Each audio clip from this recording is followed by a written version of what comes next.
Welcome to this session of Shadow the Scientist, Indigenous Epistemology in a Naga Village. My name is Jamaica Marshall, and I'm very pleased to serve as the Shadow the Scientist coordinator. Shadow the Scientist is an initiative housed under the Creating Equity in STEAM umbrella of programs offered by a team at the University of California, Santa Cruz. Each month, we offer free online public experiential learning sessions featuring a variety of STEM fields with STEAM professionals throughout the month. Here on this screen, you can scan our QR code, which will take you to our webpage where you can register for an upcoming session, request a dedicated session for a specific group, or you can even request to host a session to share your science with the community and the world. Now, in this session, our very first session featuring anthropology and geology together, we are very privileged to have with us Dolly Kikon and Neivikhotso Chaya. Dolly Kikon is professor of anthropology and the director of the Center for South Asian Studies at the University of California, Santa Cruz. Lithic Worlds is a collaborative research project that centers indigenous ecology and life worlds in the Eastern Himalayas. Our other science host today is Neivikhotso Chaya. He is a research student under the Department of Geological Sciences at Gauhati University in Assam, India. I'd like to welcome you both to Shadow the Scientist. Dolly, let's begin with you. Welcome. Hi, Jamaica. Thank you so much for the generous introduction, and thanks to Shadow the Scientist's founder, thinker, visionary, Dr. Raja Guha Thakurta, for giving us this opportunity to bring an Indigenous worldview and collaboration. I'm very, very excited to be here, and for maybe the next hour, maybe an hour, 20 minutes, we'll be sharing our journey, Lithic Worlds. Particularly this summer, 2024, we were in Makhel, and it is village in Sanapati district of Manipur. We have our collaborators from Asufii Christian College and from the schools around also hopefully joining us if the internet connection permits. But I see friends, students, and well-wishers here on the list. So hi, everyone. And I think I'll give the time to Nivi. Thank you so much. Hello, everyone. I also like to thank Jamaica and Dr. Raja, as well as Dr. Dolly Kikon and every one of you for giving us this opportunity to present like a small section from our field work. And yeah, I'm so excited to be here, and I hope that we can all learn something from each other. Yeah, thank you so much. And well, we are excited for this session because it's our very first one featuring anthropology and geology together, especially through this beautiful cultural lens. Now, this session will be slightly different than our other sessions because we'll be doing it in a slightly different format. Nevi, can you share with us how the participants will experience this session today? so unlike the other STS sessions, we had to take footage from the field, and then we'll be sharing it and then explaining it along the way. So yeah, it is a bit different, but it's one of the first, it's one of a kind, I guess, for now. So yeah, so we will share some footage from the field, and then as we watch together, like you can pose your questions and then we can answer it at the end. And yeah, so like it'll be more of a footage-based session so I can start the sharing. Yeah. Absolutely. Yes, please, Nevi. And yes, let me again re-emphasize that Dolly and Nevi will welcome your questions anytime in the chat. They will answer questions toward the end, though. As questions appear in the chat, I will simply put a little question mark emoji next to it so that at the end it's easy for us to come back to all the questions to ensure that Nevi and Dolly are able to answer them. Okay, Nevi, take it away.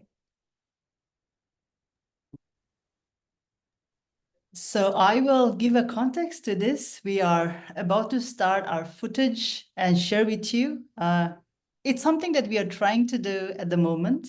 And this is the footage that you see from our video is actually the Asian Highway 1 that's being built from the northeastern region of India, from Nagaland into Manipur, into Myanmar, Thailand.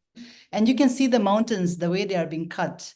And so because this is a collaboration between geology and anthropology, we wanted to make sure that that story is told both from an intersection of geology, where rocks, soil, the topography of the land matters, and at the same time, the cultural relevance of why we are doing this.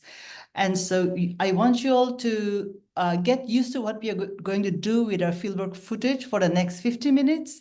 We're going to pause at particular times to make sure that we do an explanation. So this road that you see is on the way from Kohima. We have already crossed Mao Gate into Manipur, and this is on the way to Makhel, where we conducted our fieldwork and exhibition for the summer. So Nivi, you can start, yeah.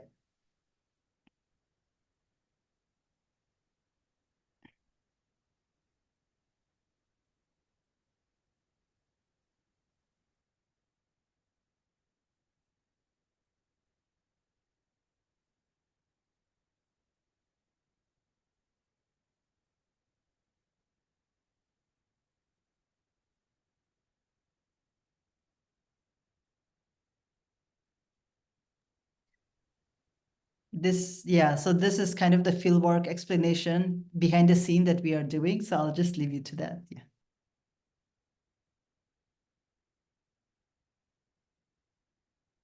Nivi, we can't hear what I'm saying. Yeah.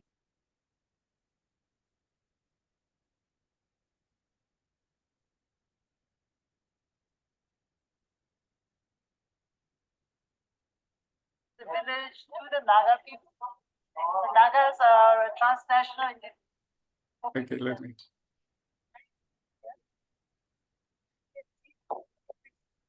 So this was about documenting indigenous stories here in the village, where in Makhel. The village tree that you see right here. Yeah, it's the sacred banyan tree of the village. It's very sacred to the village, to the Naga people.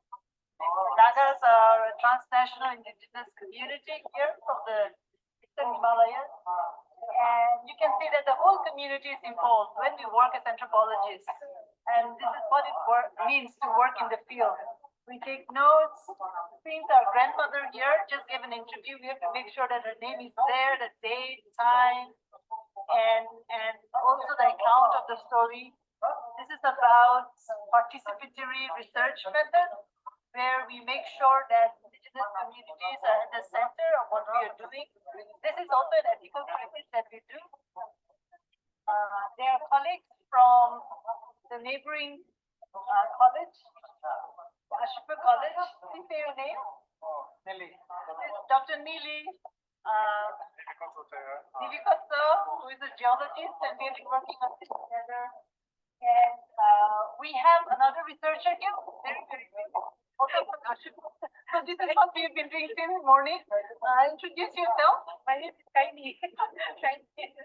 Yeah. I am not from this village. I'm from the neighboring village. Yeah. As you can see, there's some children looking at us, and more, I think, young people sitting here looking at us. So they also become part of the research project when we are documenting. And some of the village elders here. So they are also the storytellers, and this is what we have been doing, and we'll continue to share more. So as you are looking at it, this is truly what ethnography means in the field. You spend whole days, and when we say we're doing fieldwork, what you're looking at is just maybe a few minutes of what we do for a lifetime, and we make sure that it's not extractive. So we make sure that the community is part of it, and they approve that we encourage. The councils are part of it, the churches and the cultural institutions are part of it, so that whatever we produce, we co-produce together, and the outputs of the research is given back to the village. So they are the custodians, and they are co-producing it. So this is what it means. More later. So yeah, here I would like to just give a brief explanation. So we have already contacted our colleagues from Asufii Christian Institute, and especially Dr. Kaini, Dr. Nelly, Miss Kaini, who are teachers there. They helped us in finding, in taking, like information. They helped us in finding people from the village who were willing to share with us their knowledge as well as teach us and give us share their experiences about the village, about their life, and as well as how they go about, like daily lives. And we were also focusing on the salt springs. So this was like, it was like a huge involvement from everyone. So they had to go to their houses, approach them, and like take even the children which we were taking to the salt springs. We had to take consent from their parents and ensure that they're all happy, like we're all doing this together, and not just as some people going to teach them anything. It's more about learning together, sharing our experiences. So all the children you see here, all the elders, from students, farmers, like women's society, the village council, everyone came together. And stone, we have just here in the middle of the village. That's how we went about the stone it. is there. That is called Orat to go to. Literally means a stone on which God's cow is tied there. Something of that. No? Literally, I mean, meaning translated is something like that. This stone is significant for the reason that the cow is usually tied here in the month of August, September to predict or to find out the weather of the year, to see whether there will be a natural calamities in that particular year, or will it be free from all that, and will that the crops, the plantation that has been planted, will it be plentiful? So to find out that, this stone is here. The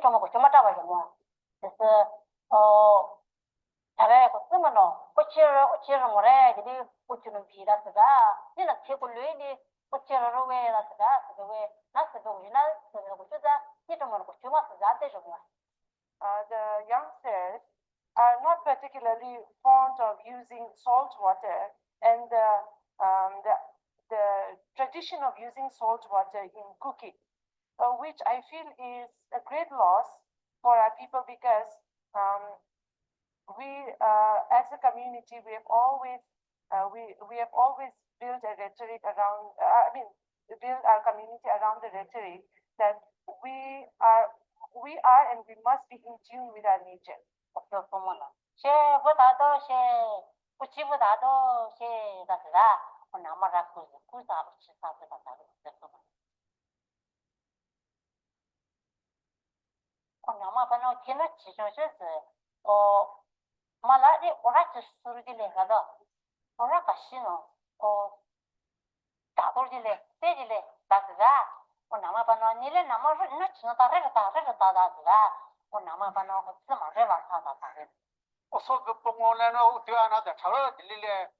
So most of the, some of the interviews were taken in Mao language, and we are still yet to get everything translated. So, but we just wanted to showcase how, like, the languages and how, like, how we go about, like overcoming the languages, and how we are trying to learn from them despite not understanding. So we take recordings, and then we'll get them translated. And then we'll also not just take it for ourselves, we'll share it with them as we go, as we progress with whatever we have recorded. So like this will all go back to them, and they can also see how they've contributed to this work. And like not just not just interviews, we also recorded the songs, which also tell stories. And in this particular case, the song is about how the like how a society is, how the functions of a society is, like how it's like a woman. So they can it one moment. So yeah,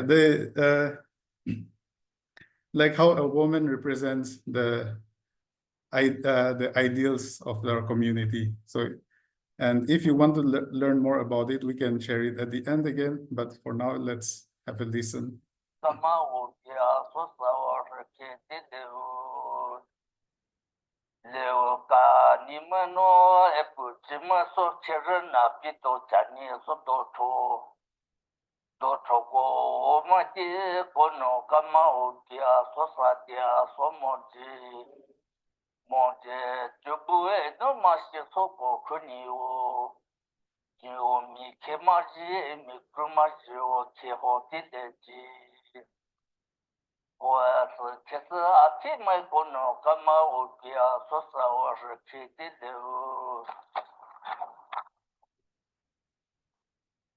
So these are, as we have already, as I described earlier, we had asked some children to take us to the salt spring sites. And these children, they usually carry it not just for themselves, but also for the elders in the village, or if there's an event where they need salt water, they will help. And this road is quite difficult because it's on a very steep,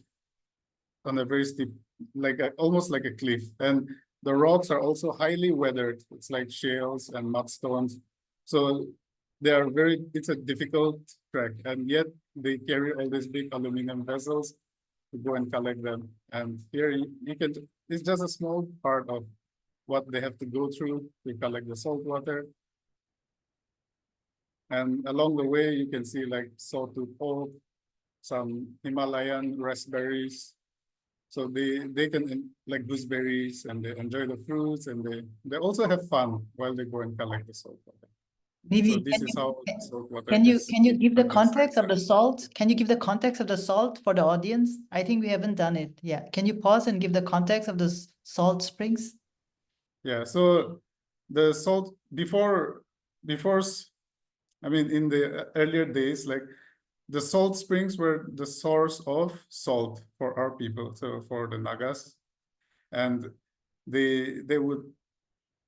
this was like the sole source of salt for us. And salt, it was generally used for cooking and for other purposes like cleansing. And this salt is, the salt water is the remnants of the ancient seas in the Eastern Himalayas, which was called the Tethys Sea. So these have been preserved in shales, like the type of rock, shale sedimentary rock. So from here, even now, the ancient water is like seeping out of these rocks, and this is how we're getting the salt. So yeah. And like we have heard earlier from our colleague, nowadays, many people, they don't value the salt water. And it's also a difficult journey. So not many people can easily go. And with the aging population, people, they just can't afford to go. It's easier to buy salt from the shops. But there are still people who are trying to keep this alive. So, and as we go forward, we'll meet more people who are documenting it, who are preserving this, what they do in order to get this salt water. Hi.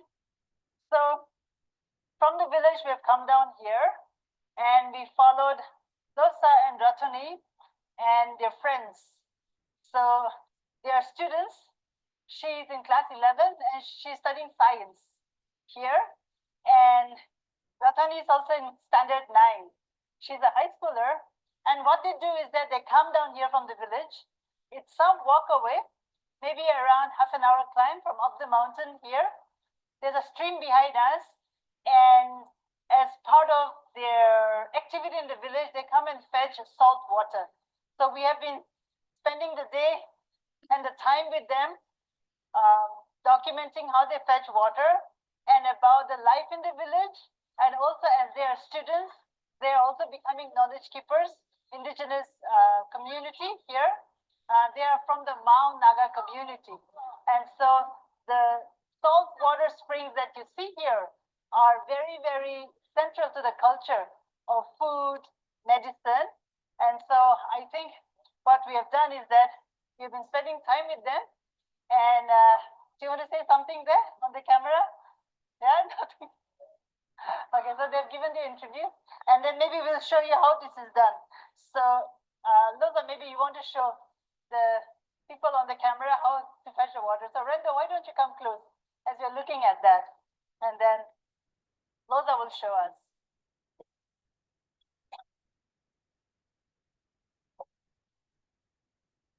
So this is a stick we use, and then that's a plastic container. And then we take out the water from here like that.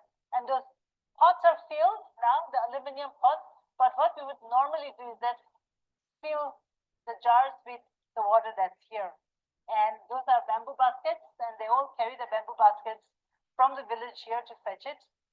Some of the kids are playing there, so maybe you can pan the camera over there. Yeah, some of the friends are now done with filling up the water in the container, and then it's break time, it's play time, and that's one of the elders from the village who is here. That's David. Hi, David. Can you say hi? Yes. Yes. And so David is now sharing some food with us, and there's an entire team where we are spending time together. So if you're wondering once again what it is to do field work and what does shadowing as social scientists mean, it's spending time with the children here in the village. It's spending time with friends like David, who is also archiving indigenous culture. And so that's what we have been doing. And this is break time. So we are sharing some food that's grown in the farms. And hopefully we'll have more conversations on that. Bye for now.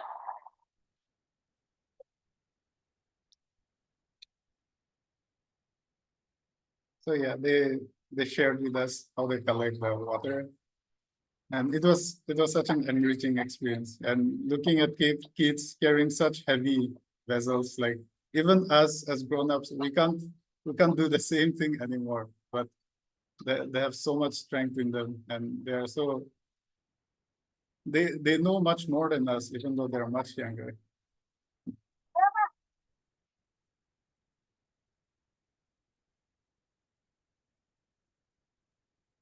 And along the way, they had already, while coming down, they had already collected leaves from this sawtooth oak. So they're using it to, as a lead for the aluminum vessels.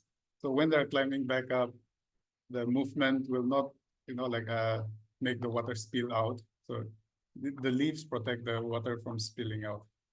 So yeah, and they have to make the climb, like they have to climb up. It's very steep. But on the way also, there are some designated resting places where they will go up and they will keep their pots, and then they will rest for a bit, which we'll see. Yeah. So, and we also wanted to ask about them, like how their experiences are, how they have to, how they feel about all this, like carrying salt from such a long way. But they were quite shy, but Dr. Dolly, she convinced them to share. Like they were playing around, they were just resting and playing around, climbing trees and just doing what kids do. And then they got back, and then Dr. Dolly convinced them to say a few words about their experiences as, like people who carry salt water from this very far off place to the village. So what you see is really like not planned. This is, the kids along the way, we just quietly followed. And, that's what they do. They climb up trees, they swing, they sing, they laugh on the way to the village. And it was one of the most joyful things, I had seen. And so they swing around. Yeah. Yeah. And so can you pause here? Yeah, yeah. Okay, I have to explain this to you. So, they are shy, they're children. And so I'm like, okay, like, would you like to say something about your experience? They're like, nah. So I said, how about you ask one another, And they said, yeah, that's something we can do, you know? And so they started interviewing each other, and it was so the kid in the black shirt is asking, like, how was your experience? How was it? And the child in the green shirt is saying, it was great, I had a lot of fun. This is a fun thing that we are doing. And so we were just very quiet, and it was just a camera person and all their friends like giggling, and but once they started doing this, everyone was quiet, including their peers, because they were in awe. And they're such good speakers, right? They forgot the camera. And so yeah, I want you to just savor these moments. Thanks. あ、ね、そう、ちゃうちゃうちゃう。いやつで、それ出たところも。もうええに。あ、すべてこれじゃらする。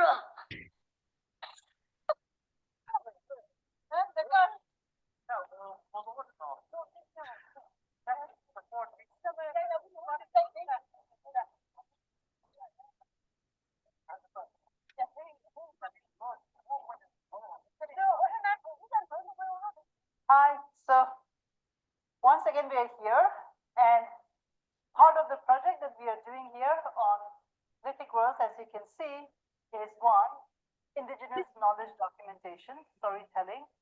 We saw what happened around the salt springs with the children who are actually the next knowledge keepers of this village.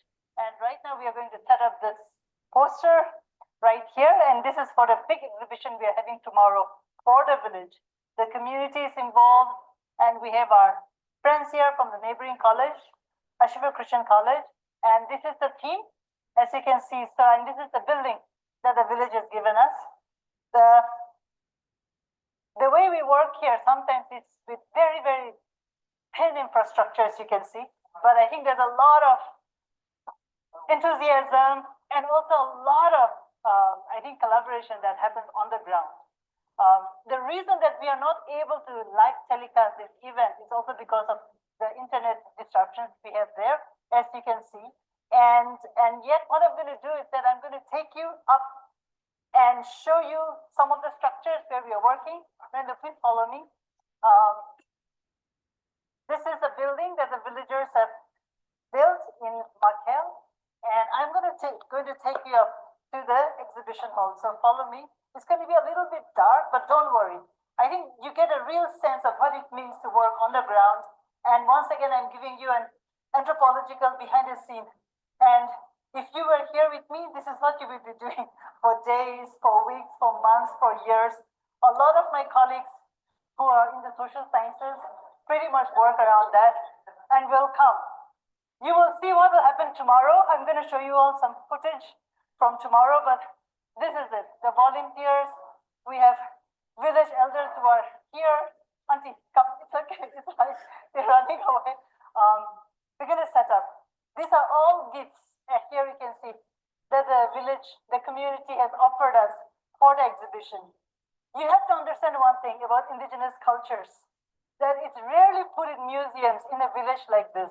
These are all part of everyday life. This is used in the kitchens, in the living rooms.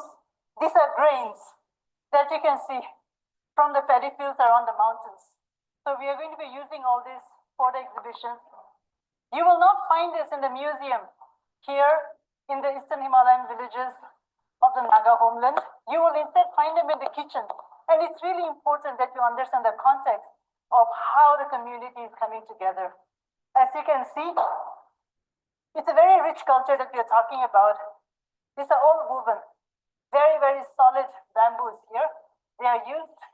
These are earthen pots. I'm going to pick up all and show it to you so that then we are having an interaction with Neivikhotso, my collaborator, my geologist friend right here. who's going to be very busy setting up. So we're going to be taking you behind the scene. Neivi, can you explain what's happening here? Yeah. So we requested them and for some of the. I'm going to share my microphone. Yes. Yeah. So yeah, we talked with them and then they offered. We just mentioned some things, but they brought us more than we ever expected. So this is the love they have for us and how we came together and they shared all the produce that they farm just near their houses, in their backyards. And so you can see pumpkins, cucumbers, there's ferns forage from the forest, and these are the type of parsley, but it's only available here in the region, and these are like pennyworts. Pennyworts. And these are wild basil. yes. I mean, we are. And there's like it's not even an exhibition. I think we will go hungry tomorrow. So we're so excited to share this with you. And I think I'm going to let Neivi go because he's going to escape and then he's going to set up the exhibition. So very, very excited to show you the next footage, which is going to be tomorrow. But at the moment, I'm going to take a cut and then go down and invite the children who fetch the salt water. Okay, so that's for the next scene. Thank you. So Neivi, can we pause here? Let me just explain what we are doing. Yeah. Yeah, so one of the idea was that the water that they fetched, I think there's a question about this is a losing culture and a losing tradition. So what we did was that, remember we went down to the salt springs, we got it, and it's a continuation footage of that. So we wanted to make sure that the children who got the water, we honored them for the labor, for the service, and for their collaboration. So they took the water. What they are doing is that they're taking the water directly to the exhibition hall, and so that everyone, their peers who go to school, who are their classmates, can actually come inside tomorrow and appreciate. So you later see how they're all like dressed up and standing next to the pot of water that they have fetched. And I think by doing that, one of the things that our collaborators, the village elders, Neivi and myself wanted to do was, how do we give value to everyday practices, and especially indigenous practices that are absolutely disregarded. And so I think this is a moment where they're carrying it up and they'll be placing it. Yeah, thank you.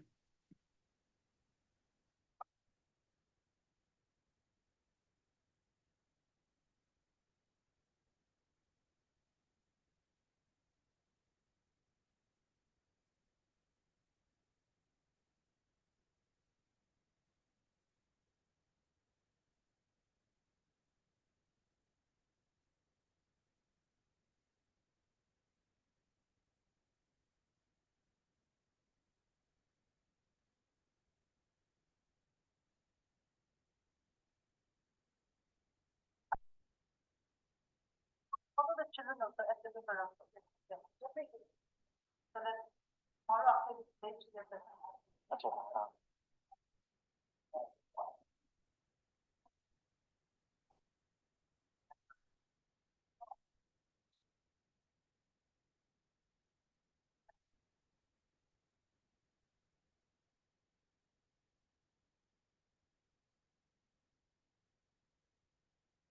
And another thing, while setting up the exhibition, like people, they were so willing to help, to participate in, like even the setting up.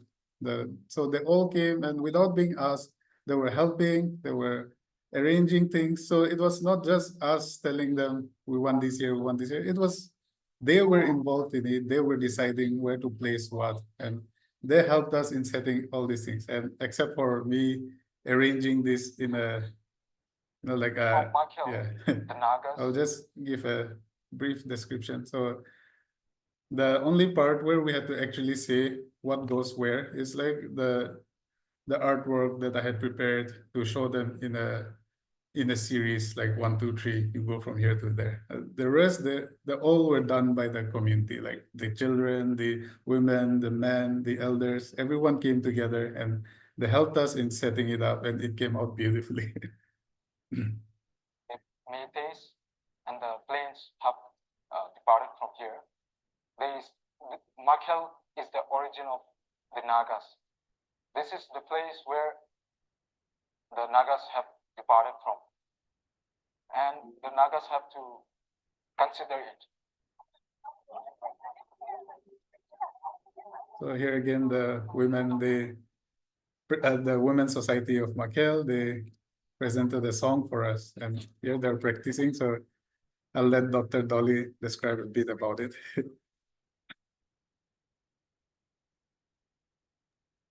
So I can explain more, as once we are in the discussion. But this is actually a song about the ideals of a community and the indigenous worlds that we inhabit. The song traces the origins of Makhel as a village, and it also speaks about ethics, right? About the women's songs really is centrally focused on the foundations of what constitutes a strong and an ethical society. And it questions wealth, and it questions material, kind of, all the creations that are around, about community and where it stands. I think what's very important is that it centers women. So it is glorifying actually the role of a woman in indigenous communities. And there's a line where it says that a community can fall and wither away, but when a woman inculcates and clothes herself in unshakable wisdom and integrity, it will ensure the continuity of a community. And I think it's very, very important to understand both the ethical and the wisdom relation that's in society, in a sense, really, centers women and the wisdom that women carry in the village. So I hope that you will enjoy the song. This is a beautiful song, so please listen to it. Thank you. I'm not sure what's happening then. Okay. We can, yeah, we will play it. We'll send you all the proper videos so you can upload it. Yeah, we'll do that. Yeah, That would make, be yes, fantastic. for the recording. Yeah, so maybe Yeah. yeah. I'm not sure what went wrong. Yeah. Then. So you can look at the sarongs that you're looking at, the mekhelas, they're all woven in the village. You can look at the jewelry that they are from the Mao Naga community. And so they were there from the women's cultural, I think, yeah, groups to welcome us. And they were also responsible for the feast that we ate. Really amazing food later that day. You can look at the designs. You can look at the colors. And for all Naga cultural groups, this kind of singing and this kind of, I think that the outfits that we wear signify deep meaning, a connection with land, connection with community, and togetherness. And so we dress up so that we can honor one another. We dress up because we believe that beauty and also looking beautiful is part actually of culture, right? And so we work hard when we go to the fields, when we are working, but when we have to look beautiful, we do look beautiful. So Nivi is wearing a Naga stole. I'm wearing this because I want to honor you all today. So this is from my community, the Lota Naga tribe. And you can look at our elders and our sisters here in the video as well. I'm sorry that the video is not working. It will work. And, once kind of like we make the transition. Yeah. So, Nivi, can we then forward it a little bit and we can go to then we can go to the exhibition and see what it's like. As you can see, we have some clouds over there, still in the mountains. Yeah. Some of the visitors are coming from the village now. Audio is working now. And Yes. the amazing thing is that we managed to set up the poster here. So it's very exciting. This is for the students. You can see some of the students are here. They've come from the neighboring village schools. And we are going to be spending an entire day today learning about culture, about indigenous ecology, And I'm just going to slowly ask you to come with me here. And you can see the village elders that come. They're very excited. They're here to bless the event. So we have a bus that we are waiting for. We are running a little late because there's been a landslide in the previous mountain, in the next mountain. So the students are stuck there, but don't worry, they'll get here. So we all got here early. You can see our uncles and our elders here. They're waiting to bless the event. And the students are getting busy here, setting up the chairs for the inaugural session. Say hi, everyone. Hi. So they're busy. They have the notebooks. They're going to be writing a lot of stories and notes. So keep following me. I'll take you. Sorry, I'll take you along to the exhibition. We spend the whole day trying to set this place up, and it's looking good. So you will see what I mean. The cores are still here and very excited about this. These are from the village here, from the mountains, and the village people thought that it would be very nice as props, as decorations. So after that, we get to eat them. That's also one of the decorations we have. These are onions here from the mountain, and this is the welcome symbol. We have some grains here. We have a musical instrument here, and the elders will come and say the prayers and inaugurate. But you get the first look at this. So imagine the hall was empty yesterday, and this is what we did today. We set this up, and this is really a teamwork. The village came and helped us a lot. And guess who is here? That's Neivi. I am Neivi. Through our Lithic Worlds project, we are trying to collect and bridge the gap between indigenous knowledge and scientific knowledge. So for this project, we've created a small exhibition, and here we're trying to create a representation of the geological history of this place, and then try to mix it and create an understanding about the geology of this area, as well as how our ancestors, how the Naga people understood the place, the land itself. So with this, along with the community here in this village, they have helped us so much, and along with them, we're creating this together. It's now not just about us here; it's about the whole village, us, and it's going to extend everywhere. And this is a traveling exhibition, and it all started from this place because this is a very important area for our community. So through this, it's like the beginning, and then we went to Sweden, and then we presented this into different places, and now we're coming back here. So you can just see your pictures here, the sketches that are made along with photographs, and they all show it goes to the series, like the geological history, the current situation, and also we took some things from Sweden also to show the stark difference in the geology and how the landscape has changed, how the climate, everything is different, and it also gives a scale of how young and how old the land is. So through this, we have created this, and then we're still. So we hope that it's kind of people will come and they will also gain perspective on time, on land, and then all this food and the salt that the locals here have prepared. They've helped us. By bringing all this together, we will have a new understanding of what the people in the past, how they understood the land around them, and how the current knowledge that we have, scientific geological knowledge that we have, how they are not so different, how everything that people have done, they all have a reason, and why we should not let go of all this in the new, as new scientific knowledge comes in, we cannot abandon the past.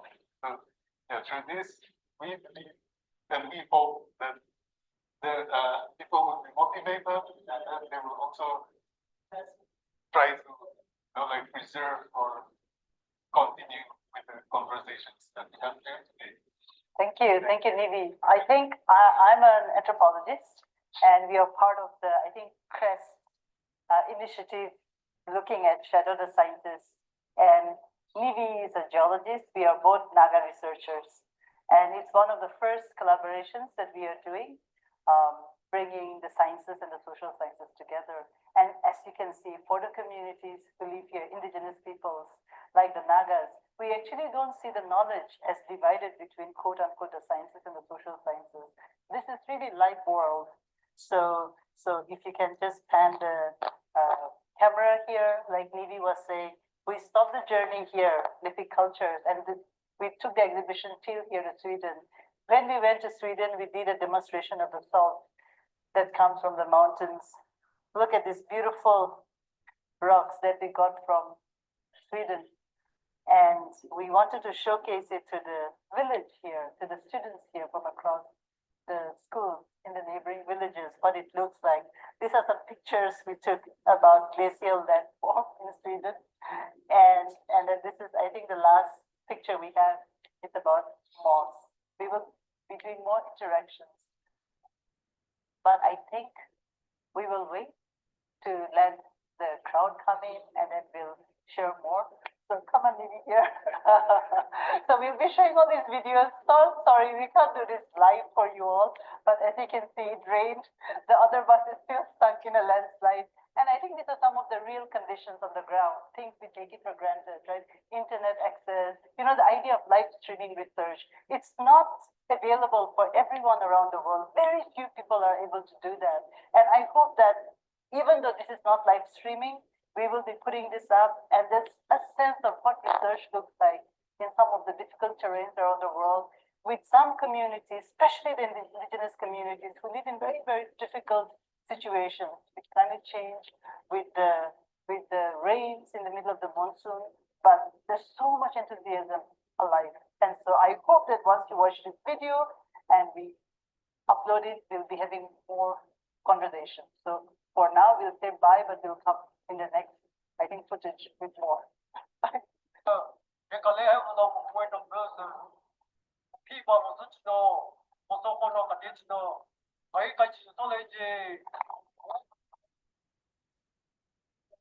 So here, as you have seen, one of the village elders, he came and blessed the event. And here, because not everyone understands English and I can speak Mau, so although we have put up some short descriptions which the students can read, but for everyone who cannot read or who can understand, we just wanted to share what, like in terms of geology, how the landscape is described. So just sharing a small, like description, describing what the artwork means or what the photographs represent. So, and here are one of the village elders again, he translated it to the others. And later on, the students, they can explore themselves. But for the elders, we did a small translation session of the exhibition. Our place, like I highlighted a little bit Nagaland, Manipur here. So this place was all under the ocean.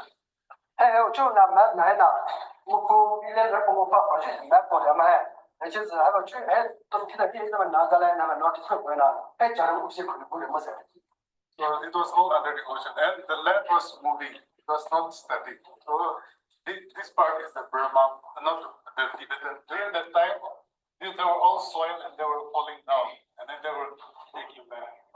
Land from China, Vietnam. So, and another thing I would like to say is, although in the sciences we have so many terms and we can describe things in a very systematic way, but when you're talking to the people, like to the general people, you can't use those words. You can't use, like terminology, because they don't even want to. I mean, they don't understand, and nobody's going to go around searching for terms for every single sentence. So it's quite challenging to even try to put things in a simple way. So I guess that's how even the artwork, it helps, because it gives a representation of how you can, like what you're describing is, and how things would have looked. So these are not like accurate representations, but they're more to help, like people understand and how they can also give their input, how they can be part of the conversation rather than just us going and telling them things. So that's how even the language, the artwork, everything, it's not simplified, but it's more to ensure that everyone is engaged, everyone is a part of it.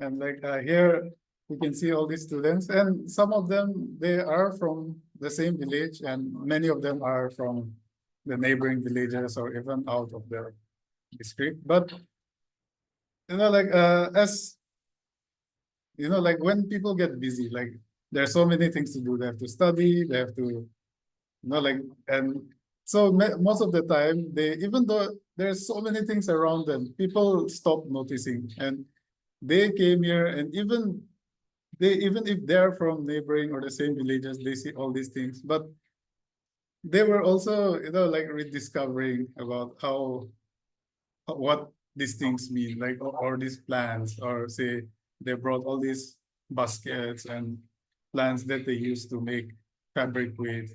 So they were also, like, quite happy to learn.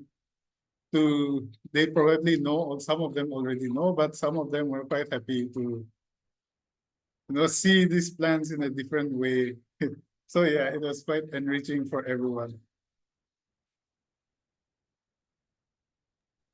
For me, just to see the children adore and feel so proud of something that's from the kitchen was amazing. Yeah, sorry.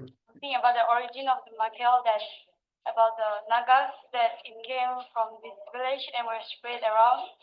Yeah, and also like I see some things, traditional things, and some things which I haven't seen for like the pictures here from Sweden. Yeah, and the new thing that I discovered, that salt water is not only for like what I knew before was used for cooking, but now it is like it's also used for medical things. Yeah. One of the many amazing things about culture in this village is what? The salt water, right? The salt spring. And they were our guides yesterday.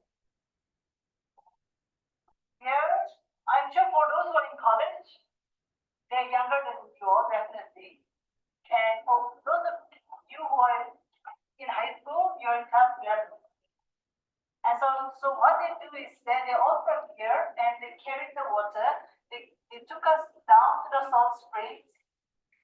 It's quite a steep. I hope some of you will be doing some walking today. And then they climbed up with the water and then they brought it all the way here. So this is their basket. And we wanted to make sure that they are here, present. Today they came all well dressed, but yesterday they were ready to carry water. And so I really want you all to take this moment that they're young. Younger than you. How old are you? Tell us your name. See you, friend. And then how old are you? She is 12 years old. And class? That's fine. Oh, come on.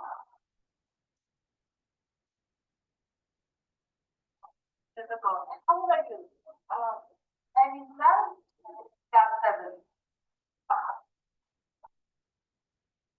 My name is Nasa. I'm from today. I'm studying class 11 science. And how old are you? She's 16 years old.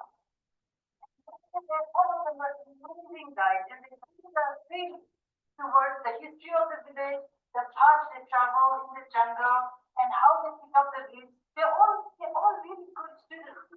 But imagine, they are your age, younger than you all, right? and they are continuing, they're inheriting their practice. That's your name. Yeah? Yeah, and how old are you? She's 14 years old.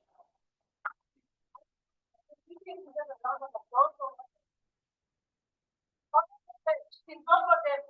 They fetch for the family so that they can cook. And sometimes we have learned, Nivi and I, that here students in the village, they volunteer to fetch water. Why? Because some of the senior citizens are not able to fetch. So when they fetch the water, they gave it to their mom and dad, to the families. They also share with their neighbors sometimes. So I think this is an amazing practice of sharing that's going on. And now, I want you to do something. They will stand here, but for at least 2 minutes, you should come and try to hit the baskets. That's a challenge. And trust me, when they climb, I go to the gym, I'm a little strong, but they were literally running off, like you. And so I think these are really amazing indigenous traditions and practices that we have. And I hope that if you're from here around, from today onwards, during weekends and all, you can at least go around and you can at least learn. Right? Something other day. Okay, for 2 minutes. Okay? Yes. Climbing up the hill and volunteer. Volunteer. Any more? Come on. Any more volunteers? One more. David, we have one more volunteer. Okay. Yeah. For 1 minute. Tell us. Go on, first.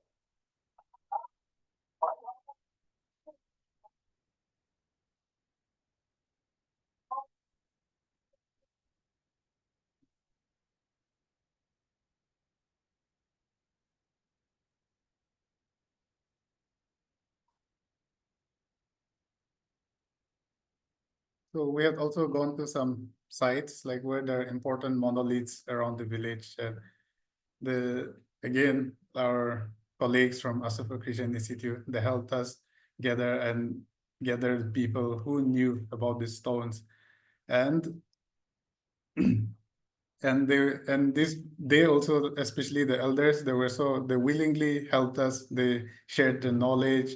They went to all the sites in the forest and they helped us. So yeah, I would like to give some time to Dr. Dolly to give us a brief description. No, Nivi, you're doing it so well. Don't give me. No.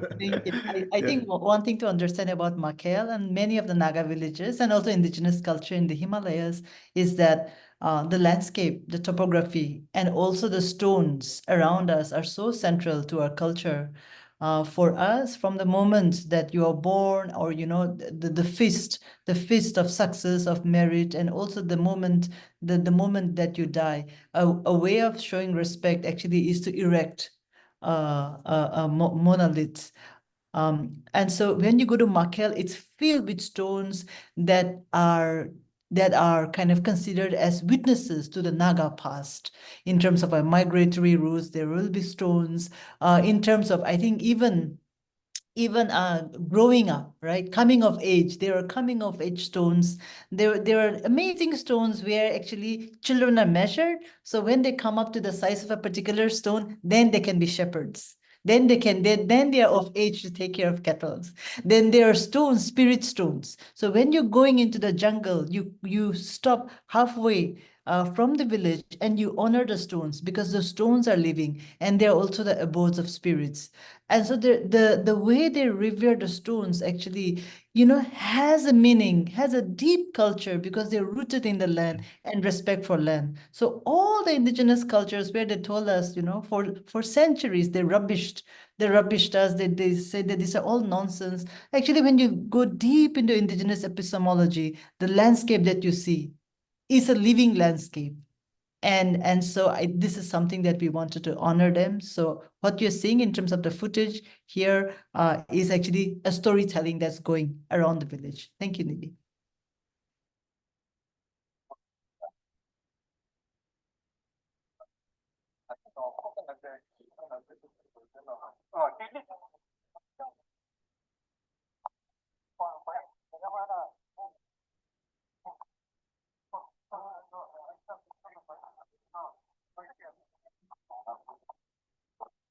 This place is called Makhel. Makhel is located at the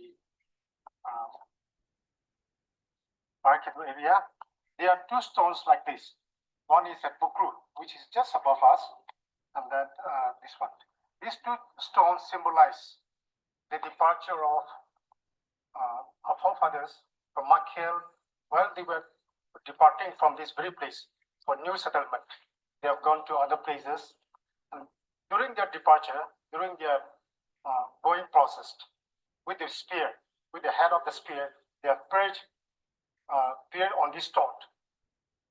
All the male who have departed from the village, exclusive of the females and the childs, all the aged men, they have pierced with the head of the spears on this stone.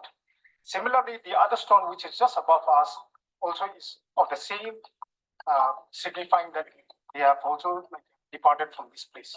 So there are some clans from the neighboring communities, and then even from the Tangkul side, who have come claiming that their forefathers have departed from this very place, saying that their forefathers have told them, saying that during our departure, we have, with the head of the spear, we have pierced the stone. So these marks of the spear piercing the stone existed, but due to the most and then extreme exposure to the environment, some of the marks pierced by the spear could not be visible. But there's a story saying that the forefathers were going out from here.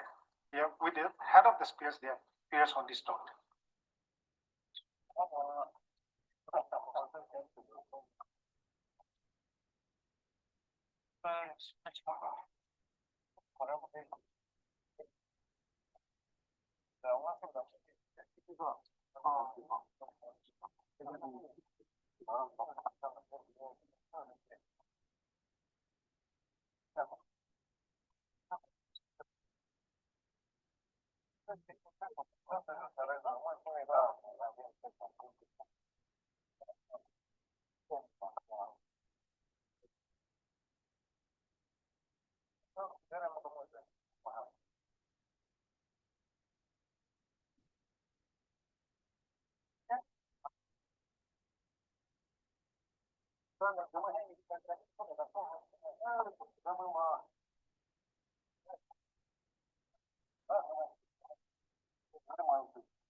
Here he was describing about the piece of merit monoliths.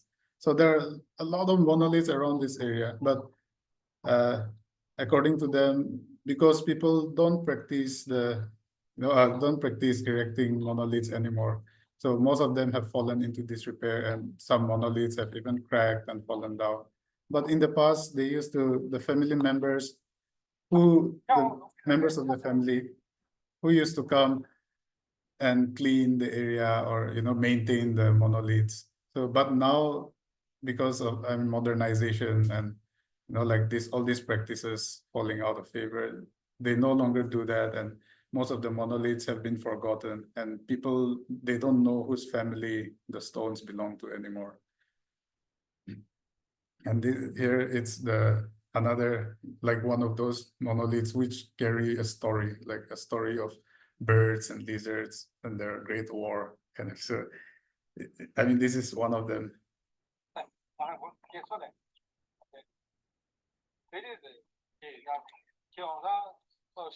So in a way, these stones, they are, because earlier we didn't have the practice of writing, like documenting and writing. So the stones were actually the records of the stories, like this thing happened here. And when you're walking along this road, you'll come across a monolith, and that monolith tells a story. And that's how the stones have been preserving the stories.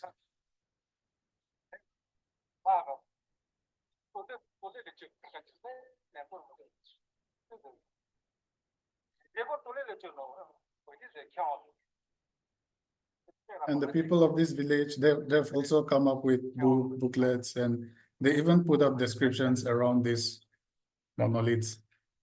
So this is like a new thing, but if we consider it like in the past, even without writing, they could still carry on, pass on the stories through these stones.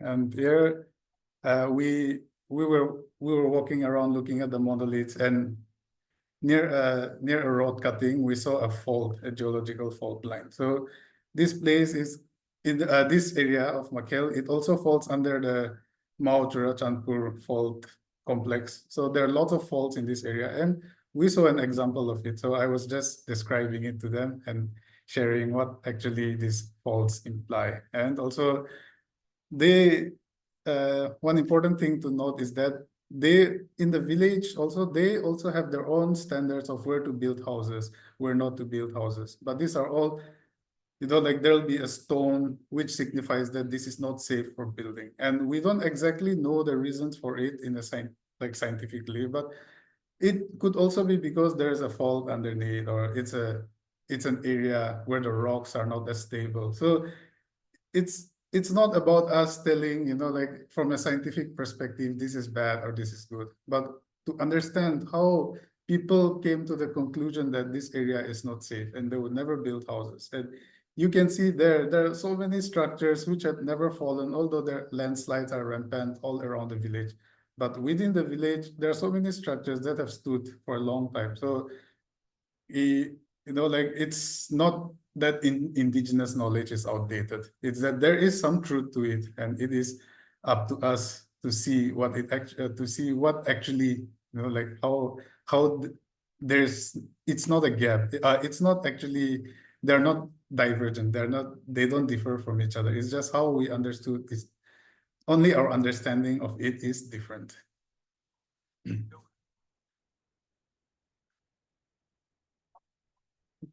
For some reason, the audio is very low.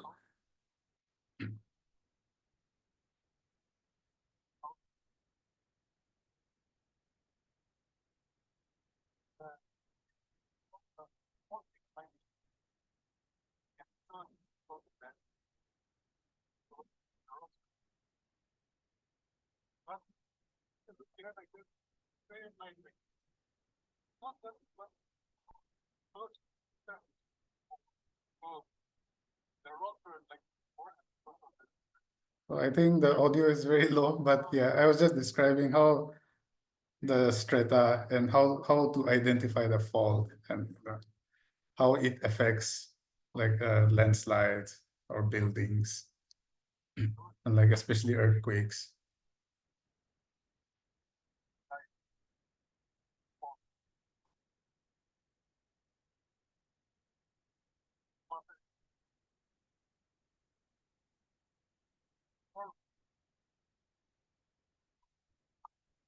So for us as indigenous people who live in such fragile terrain, we have to redefine our idea of value and our idea of wealth.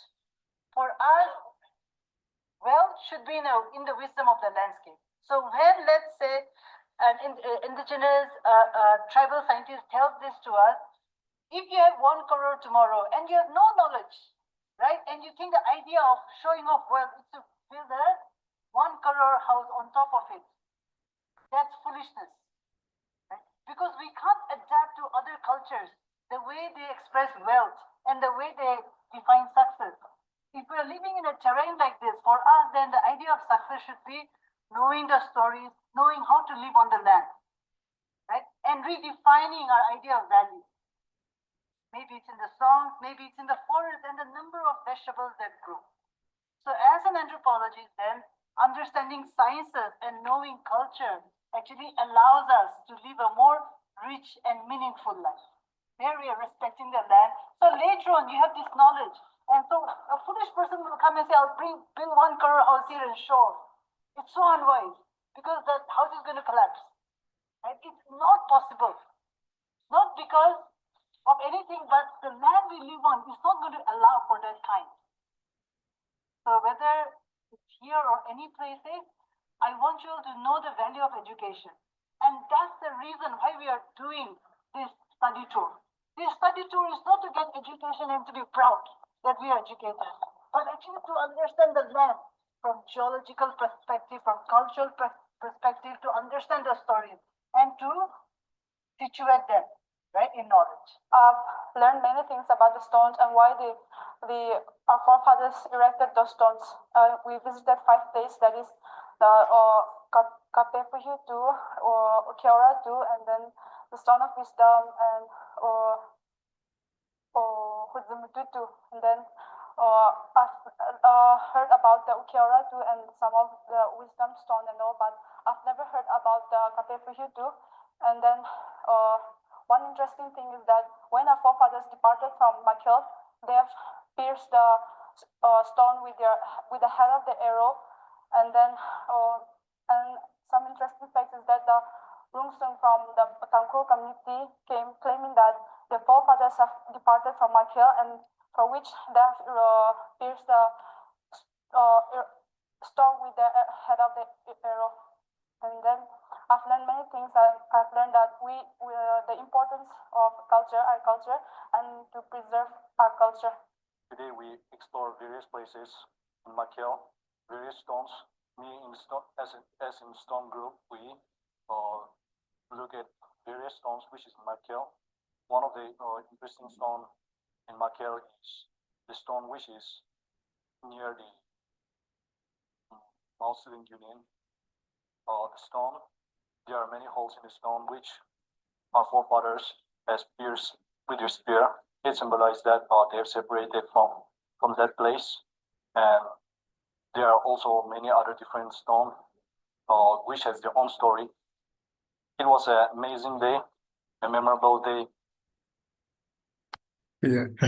So yeah, that's all for the video, but we can have further discussions and like the question session. So Well, that was absolutely incredible. Nevi, Dolly, you certainly made it feel like we were there with you as we went through the wonderful video documenting your engagement with the community. So in the chat, I have put a red question mark by all of the questions so that you can easily pick out the questions from all of the amazing comments. And so I will, I know we're a little bit over for those of you who are joining us. Thank you for sticking with us. If you do have to go, the session will be posted on the Shadow the Scientist YouTube channel within the next 3 to 5 days. Okay, I'll hand it back over to Dolly and Nevi for questions and answers. Oh my God, a shout out to Asufii Christian Institute. Hi, everyone. Can you see them? They're just like, oh my God. You guys are amazing. Thank you. Thank you for making it. It's a packed house. And what a joy to see you all. I think this is your work and all the students talking. Maram the Bosco, Makhel, the children, everyone. This is for you all. So, oh my God, it's really early for you all to wake up, but thank you. You did amazing. So happy. And Dolly and Neivi, I don't know, I'm humbled by this session. Jamaica can probably tell you we've had hundreds of sessions, Shadow the Scientist session, but you guys win the gold medal for just the amount of effort and thought and care that has gone into the preparation, not just of your presentation today, but the video. I personally hosted many Shadow the Scientist sessions. I'm completely humbled by this. I can't tell you how well it's as though you've been part of Crest all along, you've been part of Shadow all along. It just feels so natural. And everything you've talked about, I just want to point out one particular thing that is, this initiative. It's called Shadow the Scientist, but there's actually a second name to it. It's called Lenses and Mirrors, because my field is astronomy, and it started in the field of astronomy, the Shadow program. And lenses and mirrors are, of course, used as used in telescopes, of course, and instruments and cameras. But lenses and mirrors is being used figuratively here, not just literally. We want outsiders, young people in particular, to see the world through the lens of a scientist, a social scientist, physical scientist, biological scientist.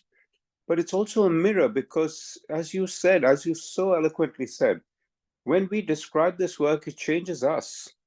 It changes the scientists, it changes how we see ourselves, how we see the science. It's very much a mirror. And what it shows back to us is other people's view of our work. And that's so, you said that much better than I ever could. But like I say, it feels like you've always been, that you were part of CREST from the beginning. CREST was designed for you, really. Anyway, I will keep quiet because my words don't hold a candle to what you've just said. So I will keep quiet. And just thank you. Thank you. Thank you both. Thank you, Jamika, for making this all possible. It's just incredible.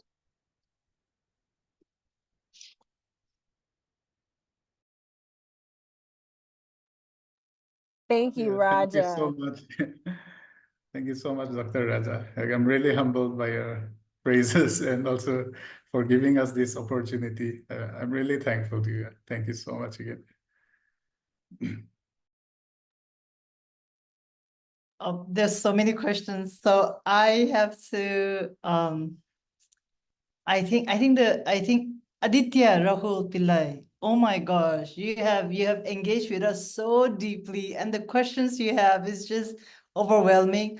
I think we're going to fail in answering all your questions, but please connect with us.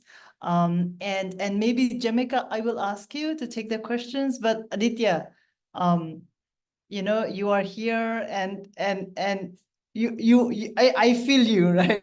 I feel your enthusiasm, I feel your commitment and your excitement, and thank you so much. And all of you, I think the questions are just like coming in, and I don't know about Nivi, but I'm quite overwhelmed,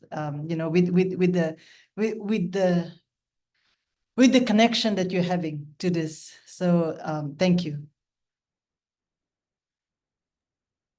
What I am happy to do is send all of the questions to you and share your answers with everyone who is registered and participated in the session, along with a link to the recording. Would that work for you, Dolly and Neivi?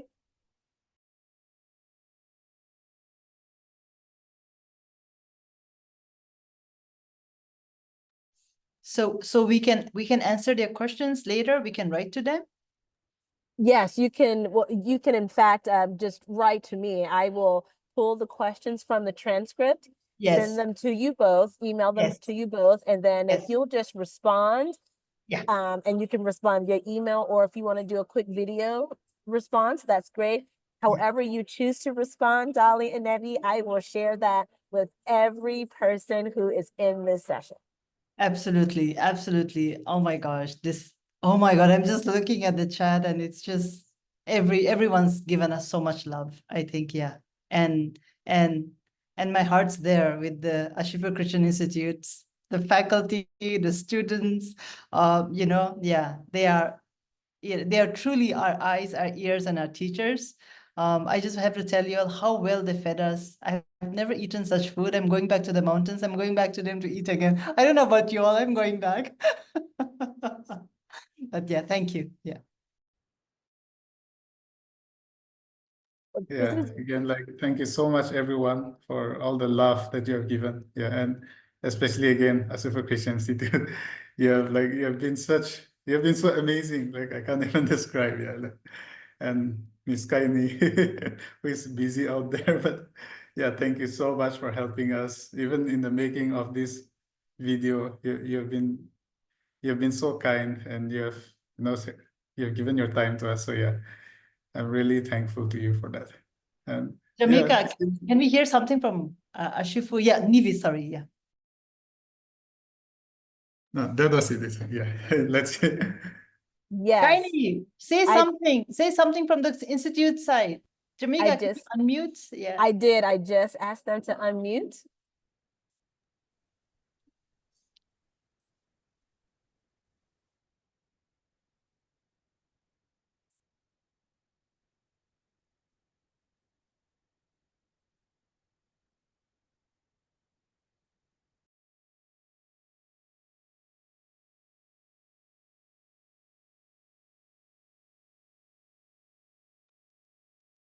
And they are unmuted. Asufii Christian Institute, welcome and thank you so much for joining us. You have the floor. We'd love to hear from you.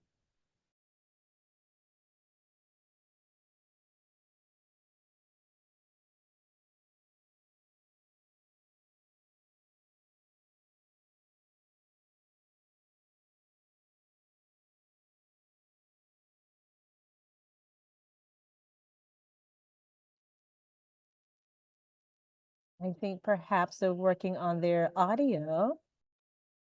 I think if it's not possible, it's fine. We'll be making the documentary, we'll be writing together, and we'll be back definitely. I think, yeah. Oh, I see they've put in the chat that they were having some audio issues. No worries. It is a joy to see all of you here. And we are so grateful for the amazing contribution that you've made to the video and to the experience that we are getting to share here in this session. Thank you so much. And I will leave those last words with Dolly and Nevi. And before that, though, thank you everyone in this session for the amazing engagement. Your questions, your comments really show us how much you value this kind of session. So we'll look forward to having more sessions and gaining insight, cultural and scientific knowledge from Nevi and Dolly. Nevi, Dolly, close us out, please. Yeah, so everyone, thank you so much. Thank you, Jamika. Thank you, Dr. Dolly. Thank you, Dr. Raja. Thank you, Asufii. Like, I can't name all, but thank you so much. I really enjoyed this session, and I don't know how I did, but I'm so happy and really thankful to all of you. Thanks. Thank you from my heart, Jamika. You're a rock. You carried us through with so much patience and love. Thank you, Raja, for this vision, for having us. And thank you, Asufii. Thank you, all well-wishers who are here. And at the end, if Nivi and I skipped some parts, apology for some of the audios that weren't working. We'll do better next time. But thank you so much for having us. And with that, we will wrap up this inaugural session with Dolly and Nevi, our very first session highlighting the connections between culture, anthropology, and geology. Dr. Kikon, Nevi, thank you so much. And I look forward to having you in future sessions. And to everyone joining us in the chat, we wish you a fantastic rest of your morning, afternoon, and evening. Aloha.